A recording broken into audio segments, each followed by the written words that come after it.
नमस्कार शेतकरी बांधवांनो, काल बातमी वाचली व रात्री जवळपास भारतातल्या 9 कोटी शेतकऱ्यांच्या खात्यावरती 2000 रुपये जमाई झाले. आनंद वाटला प्रत्येक शेतकऱ्याला. फुलाची पाकळी ती मदत भेटली. मी मोदी साहेबांचे तमाम शेतकरी बांधवांच्या वतीने आभार व्यक्त करतो की ज्या 70 वर्षामध्ये शेतकऱ्याला 1 रुपया पण पगार नव्हता, तुम्ही काही का होईना वर्षाला 6000, 4 महिन्यात 2000 म्हणजे जवळपास 16 रुपये रोज शेतकऱ्यांना चालू केला. त्याबद्दल धन्यवाद. पण साहेब, या शेतकऱ्याची 16 रुपयेच किंमत आहे का हो दिवसाची? आणि नियम अटी या कोणत्याही सरकारी नोकरदारांना, त्यांच्या कुटुंबांना यांना काहीच नाही. आणि मग शेतकऱ्याविषयी सगळ्या जाचकाठी का, हा एक प्रश्न भेडसावतो साहेब आमच्या शेतकऱ्यांना. एक विचार करण्यासारखी गोष्ट जर म्हटलं साहेब, एकाच कुटुंबातली पती पत्नी जर शासकीय नोकरीला असेल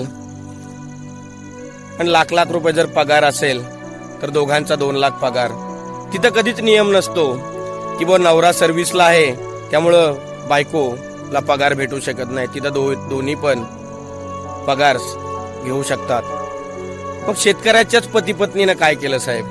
जी काय तुटकी मदत आहे तुमची ती आमच्यासाठी लाख मोलाची आहे.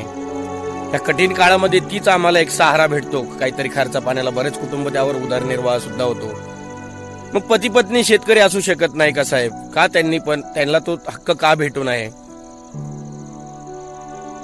कधी कधी तर असा विचार येतो साहेब, तो लाख रुपये पगार असणारा सुद्धा या शेतकऱ्याकडून, फाटक्या कपड्यावाल्याकडून, जो कर्जाने मरण्याची त्याच्यावर वेळ आली, त्याच्याकडून कधी कधी 500-1000 रुपये लाच घेतो साहेब.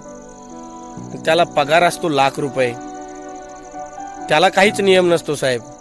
आणि जो दिवस रात्र हे शेतामध्ये आपले स्वप्न पेरतो, बेचिराग होतो, त्यालाच का नियम? साहेब काहीच नको आम्हाला, ती मदत नको, कर्जमाफी नको, फक्त आमच्या सोन्यासारख्या पिकाला सोन्यासारखा भाव द्या साहेब, एवढंच मागेल. आणि जे नियम अटी आहे ना, त्या शेतकऱ्यांसाठी नकोय. नीरव मोदी, विजय माल्या कोटीचा चुना लावून गेला, परंतु इथला शेतकरी कर्जाच्या चाचाला कंटाळून झाडाला लटकून मेला. ही शेतकरी कृषीप्रधान देशाची कहाणी आहे साहेब. ही बदला. जय जवान, जय किसान.